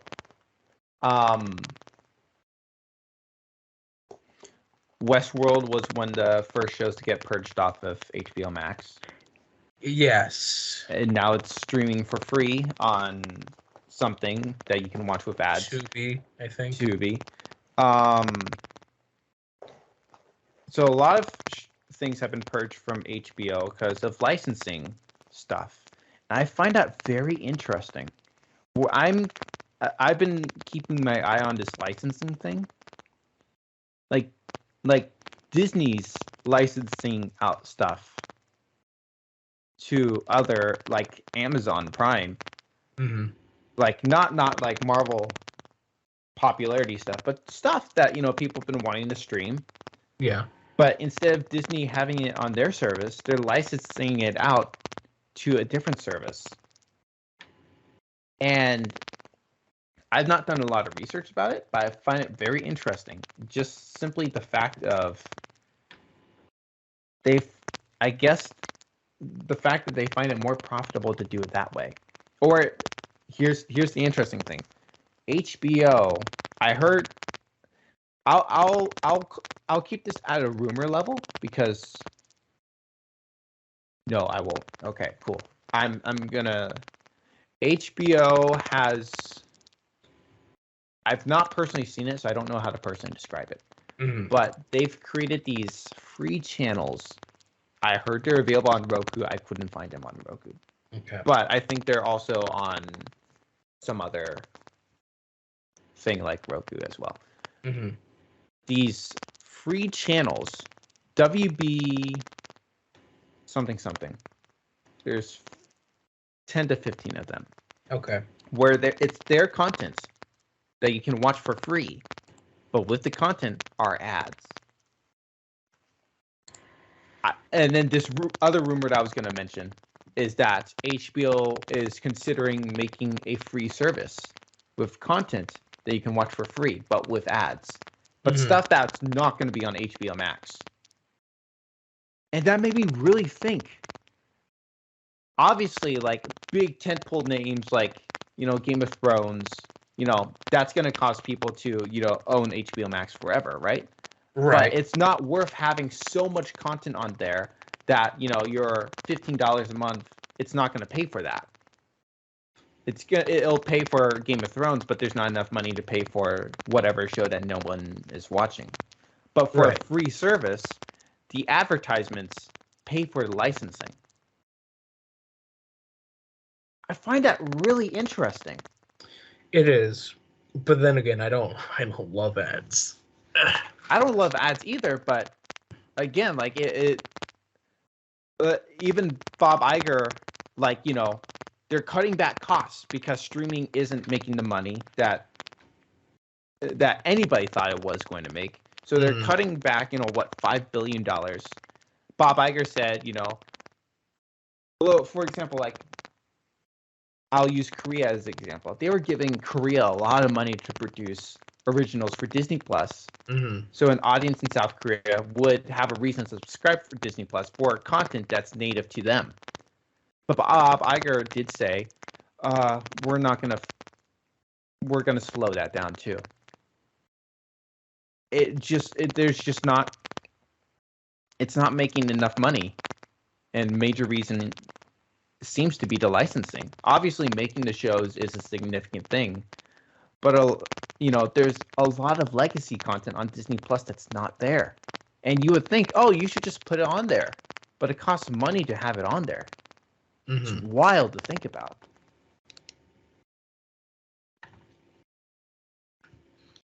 Yeah, I don't understand the whole business side of the streaming service, but yeah, no, there is going to be a shift towards more ad-based and free to watch stuff. even Iger said that they're reconsidering physical media again, like going back to that, or a bigger emphasis. That's what I meant. I mean, please, because I want to get The Mandalorian and Andor and those other shows on DVD. Like, could you imagine, like, to own those? Yeah, that'd be cool. I'm surprised they haven't done it yet. I think because they thought that streaming was going to be all the money, but it's apparently not. So, like, let say Andor be on Disney Plus for a few years, and then give it a Blu-ray release. Because my want to own that thing. My Clone Wars collection is incomplete because the final season is only on Disney Plus. Mm-hmm. Like, man, I want that. Mm-hmm.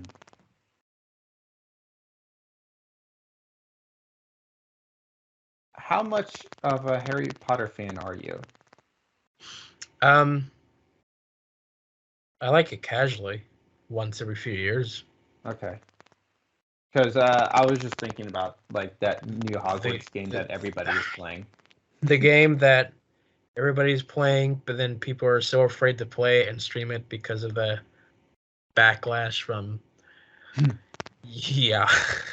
stuff that I don't want to talk about. Right. Okay, so this happened. I think this happened. Yeah, it did. 3 movies were announced. Toy Story 5, Frozen 3, and Zootopia 2. Yeah. How do you feel about that? Toy Story 3, 5. No. If it's anything, it should be an end to Buzz Lightyear. His storyline, if they do anything with that. Did you watch Lightyear? Sorry, No. Buzz Lightyear, my bad. But did you actually watch Lightyear? I did not, no. Okay. Anyways, go on. Frozen 3 makes sense because it's a popular franchise.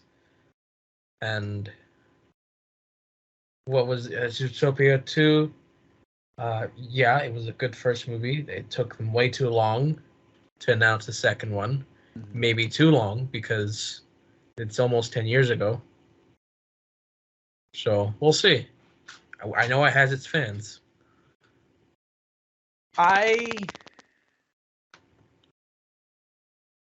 intrigued with Toy Story 5. Mm. I've loved the Toy Story movies. I have my conflicting thoughts about Toy Story 4. That's another movie like Dark Knight Rises that I want to rewatch and try to know what I truly think about it. I'm intrigued what they'll do. But they obviously have a story that they want to tell, and they obviously want to make money. So we'll see what happens, you know?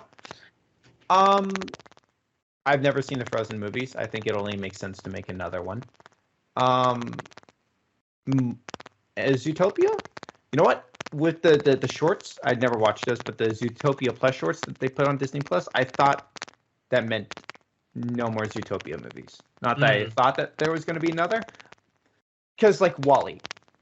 I can't see there ever being a WALL-E 2, but I could totally see them doing little shorts on Disney Plus. Like, for Up, they're doing the Doug days, you know? There's a couple of shorts of, you know, life after the balloon. It's just, you know, Carl and Doug living WALL-E life. 2 will probably be like a depressing mess. It's like the humans struggle to survive on Earth because one, they're overweight and they have no idea what they're doing. Exactly. Like, or it'll be like a stupid message where they actually thrived even better than before because of the power of humanism. You know what? If WALL-E 2 was like a live action concept, that'd be interesting. But what? Well, what you're talking about, like struggle, like we're never gonna get that struggle in an animated Pixar. I'm saying, but like if there was like a live, like it doesn't have to be WALL-E 2, but I'm just saying like a struggle like that would be interesting. You know what I mean? What do you mean? What do you mean by struggle? It's like the Pilgrims coming to America. Ah. Yeah. I see. Yes. Yeah. Okay. Like that couldn't be a Pixar animated movie, but that without doing what they've been doing for the past couple hundred years by changing some details. Yes. Yeah. Anyways, But obviously that concept's not going to work. But if we had those little shorts, or like the little robots just having fun on Earth, Yeah, like Up totally 2. see that. But I'm saying with Up, we have the Doug days because there's no way we can have an Up 2. It'll be called Down. Because he's down in the grave. Unfortunately, he is. Ed Asner, rest in peace. Rest in peace. Utopia 2, I mean, make money. If it's a good story, then cool. I think all that is just interesting. You know what I mean? Yeah. Again, I think Toy Story should have ended with 3. 5, the only way that I'll accept 5 is if they give an ending to Buzz Lightyear. But the thing is, there's no Toy Story without Woody, so Woody's going to be in Toy Story 5. Probably not. They'll probably try to not have Woody. No, I think or if they have Woody, it'll be like a flashback scene. I think I understand for a story concept, if you want to tell a story, but if we're talking about money, Woody's going to be in it. Yeah, I would not bring back Woody. No. I can't do that, no. I cannot accept it. It doesn't make any sense. I had a weird dream last night. Oh, what was your weird dream? So, came back from the airport. I was doing something. But I hopped into my car on the passenger side for some reason. And then we just drove. We drove for a few hours. I looked out the window and I think I passed George Lucas looking at a piece of land. Just trying to build a theme park. I don't know. I was like, oh, is that George Lucas? And then I looked, and there's this random guy driving my car. And I'm like, huh. I didn't really question it. I did, but I didn't ask him. And we started talking. And then he looks at me, he's like, is this your car? And I'm like, yeah. It's like, oh, I thought that was my rental that I got. And that you were just the rental person. And that was the end of the dream. That's an interesting dream. It was so random. I have no idea why. I was dreaming about a random guy driving my car, and it was a rental, apparently. There was no closure. We didn't stop. We didn't stop and get him a new car or anything. It was just... We realized that he was driving my car. I don't know how he got my keys. But there we were.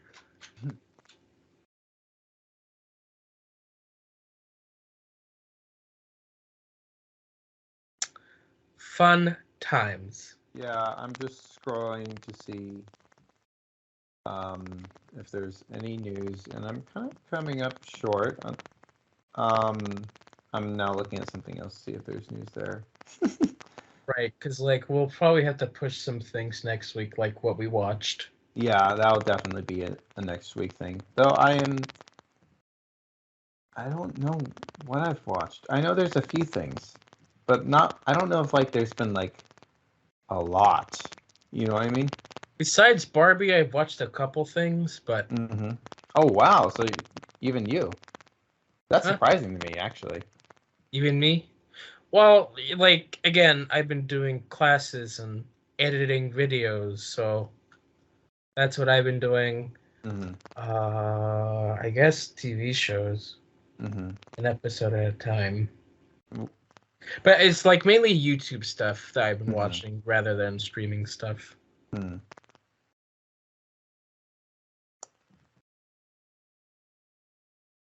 I'm seeing a Dexter director is directing the pilot of the first Daredevil episode. Okay. Yeah. So I guess that's a good thing. I guess. I don't know. I've never watched Dexter. I've never watched Dexter either. But I think people like Dexter. Yeah, that's what I heard. How excited are you about the new Guardians movie? Like, is this something you're gonna watch in the theaters or not? See, ideally, I'd want to, but it's also like a matter of do I want to pay and do I have time? Will I be working a job? Mhm.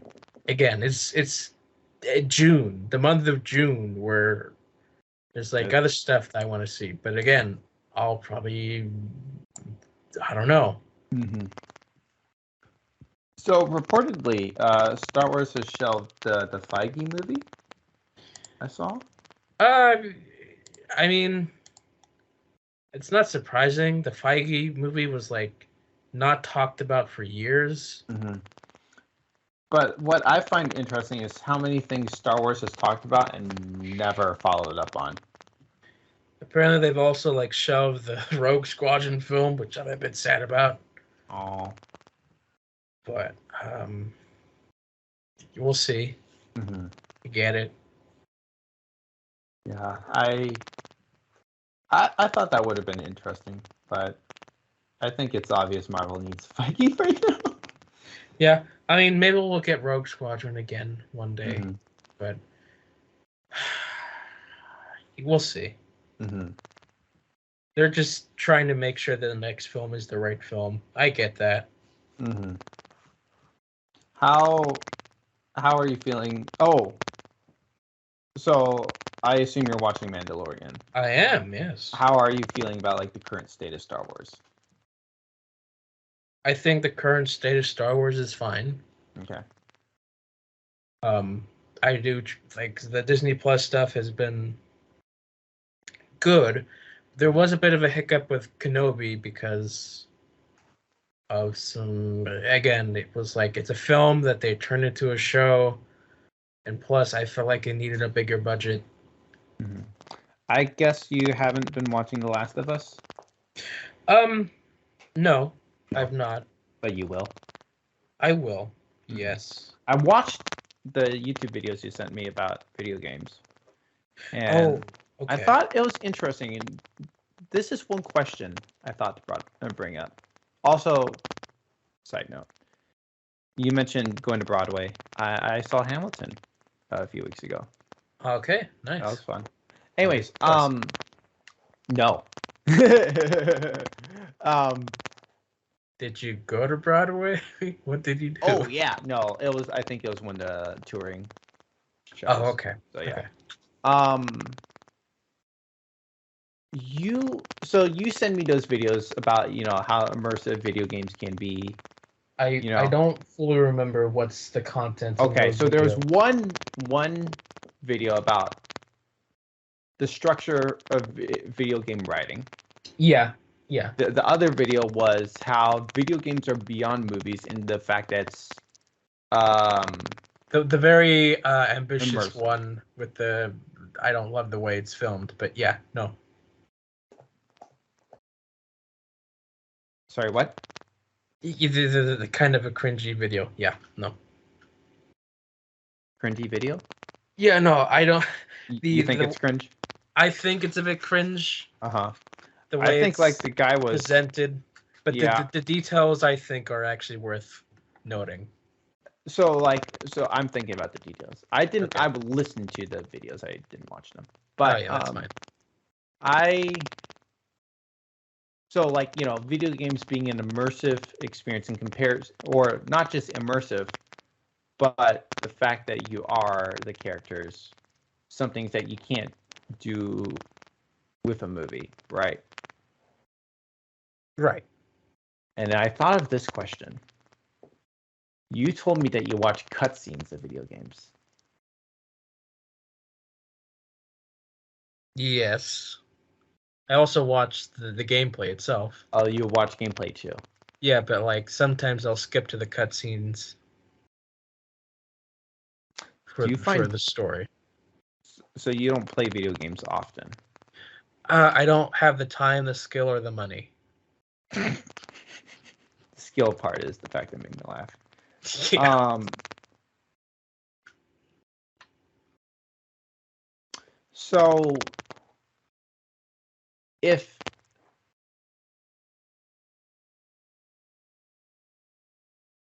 I guess like I guess like I know that you're not holding to these videos 100% gospel, but still the fact you sent them to me, but you don't play video games that much. It was because you were having a hard time wrapping your mind You know what? around That's the fair. concept That makes sense. in a way that I couldn't explain to you. That's fair. I think it's interesting, for sure. I don't, but like the guy, the one you're calling cringe, I don't think we're going to get to a point where video games will eclipse. Oh, I don't movies. think so either. No. That's where I feel like the ambition is a bit much. Yeah. I could agree with him that it could surpass in the way it tells a story. Mm-hmm. In terms of the immersion aspect, 100%. But again, even what he mentioned, it all goes back to the idea of telling stories. Mm-hmm. And a video game is more than just telling a story. It's telling the world itself. Well, but what I'm saying is, like, if I told you a story right now, I'm not going to tell you to be a character. Mm-hmm. I'm not going to have you interact with my story. I'm going to tell you my story, right? Mm-hmm. Now, there are some situations where I'm like, hey, let's do an improv something. That'd be fun, right? Right. But that doesn't happen often, right? No. And so movies is just an evolved format of that. Of a director saying, let me tell you a story. And you sit there for 2 hours and you consume his story. Yeah. And I think technology has evolved so much that, yes, maybe we could find a format that is beyond a movie.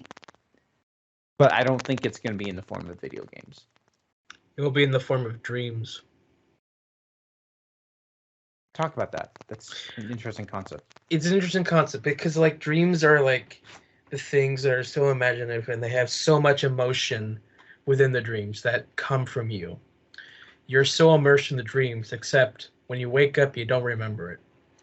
And so, if the thing that I think that, if possible, which is I don't think fully possible, but imagine if you could record your dreams and re-experience it. Like that would probably be better than film because you're creating your content and it's emotional to you.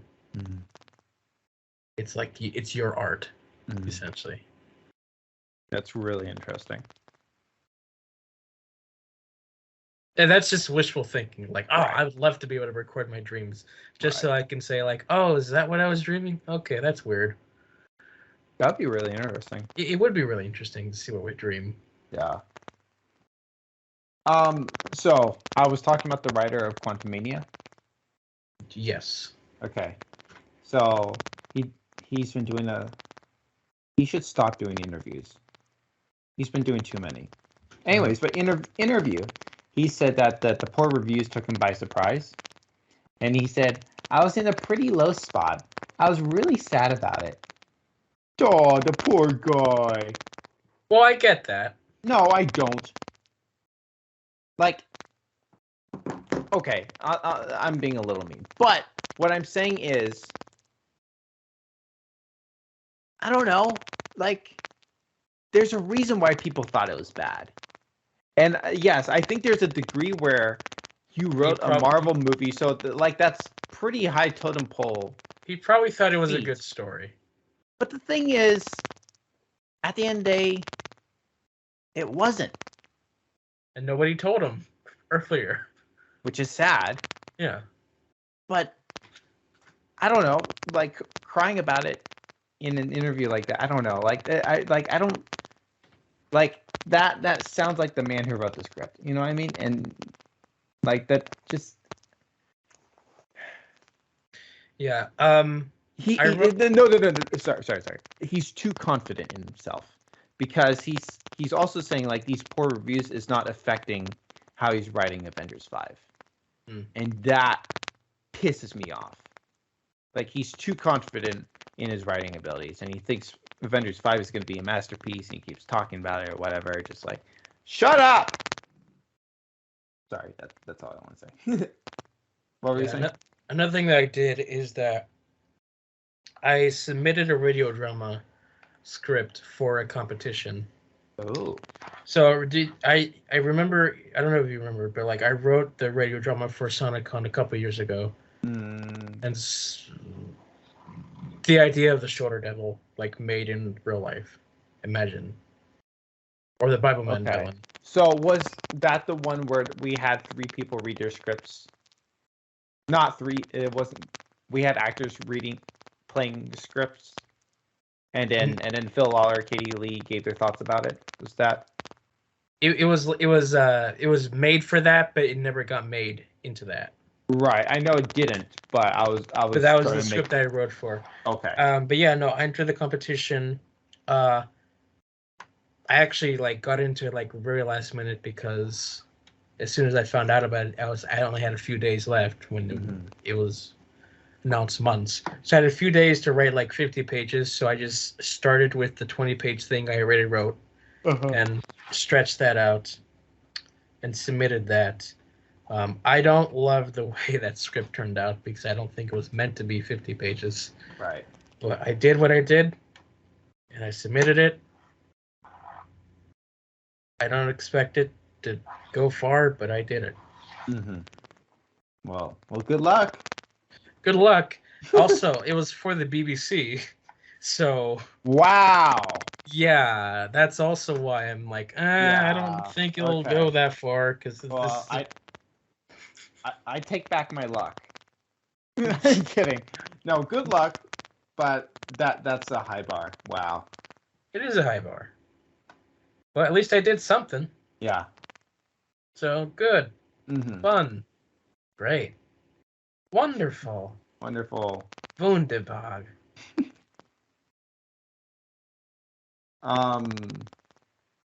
funsies, they'll be doing a one-act version of Rogers the Musical at Disneyland. I heard that. Yes. Yeah, that's kind of. I think that's fun that they're doing that. I didn't love the tease in Hawkeye, but like, I bet people enjoy it. Some people enjoy that. Mm-hmm. I'm not going to stop them from doing that. That's fun. Yes. So, should be interesting. Should be interesting. Should be interesting. Should be interesting. That's my catchphrase, it seems. I say that a lot, don't I? Should be interesting. I mean, it's been a while since I talked to you, so I kind of don't remember. Yeah. See. Interesting. It is interesting. Yes. How are you doing, Christopher? How am I doing? I don't know. Like this past week has been like a lot of like letting go, and change, and just trying to like grapple with like just adulthood. I'm so glad we got like the show open. So that's huge. That's amazing. I'm so happy about that. Oh yeah. Okay. But, what? I remembered something. I was supposed to say like an hour ago. Okay. Kelsey Dial. Yes. Have you met her? Once. Okay. That's all I was just asking. So, do you know what she's doing here? What's she doing?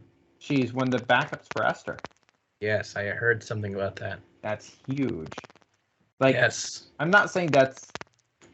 I don't know necessarily what it's like with actors here at Sight Sound. Like, I don't know like how things work. But the fact that they got an outsider to be a backup for the leading role, that's huge. I mean, she's really good. So, so very nice person. Yeah. Like I said, I only talked to her once, but I think that's really cool. Well, if you talk to her again, mention that I said hi. Okay, I will. Because like she taught my little brother, so I mentioned that. Oh, what? Yeah. So my mom was like, Kelsey's gonna be there. Like, bet. Then I'll say hi. Okay, that's interesting. That is interesting. But yeah, like once he graduates, her fiance will probably end up there as well. Oh, so he's still in school? He's still in school. Yes. I thought that they were already married, but I guess not. Okay. Well, You know, I'm pulling. That's a different couple. That's the Kellums, Becca and Rendell. No. I was thinking about Kelsey Dial. Okay. But obviously, I'm remembering wrong. So. I mean, they're practically married. They're so perfect for each other. That's awesome. Yeah. No, it's great. Cool. Yeah. I was just wondering if you had met her yet, because I know she's excited. I met her once. I think, like, I interact with actors a bit, but like, I've been kind of introverted a bit. You know, there's still some of the new actors. I don't think I've talked to all of them. I might have. I don't remember. There still might be one or two others I haven't talked to yet. Mm-hmm. I'm just an introverted person, and I think, you know, Kelsey has been finding her people, and she's dedicated to what she's doing. So, yeah. And then our paths don't cross a lot. So I just haven't had points to interact with her since. So, which is fine, but it is what it is at the same time. So, because at the end of the day, I would love to like know everybody that I'm working with, kind of thing, but it's not always the case. So, yeah. Yeah. But anyways, this is getting to be a long episode. We'll probably have to hold off on some things. What? I know. Hold off? What? Two-parter. What is this? What? Yeah. Yeah. Fine. Yeah, I was trying to stall off to see if I can find more news. I mean, we could talk after the recording, but still. We could. We could. We could. We could. We could. We could. Should, and we will. We could. So anyways, thank you guys for listening, and we'll see you all next time. Bye. We could.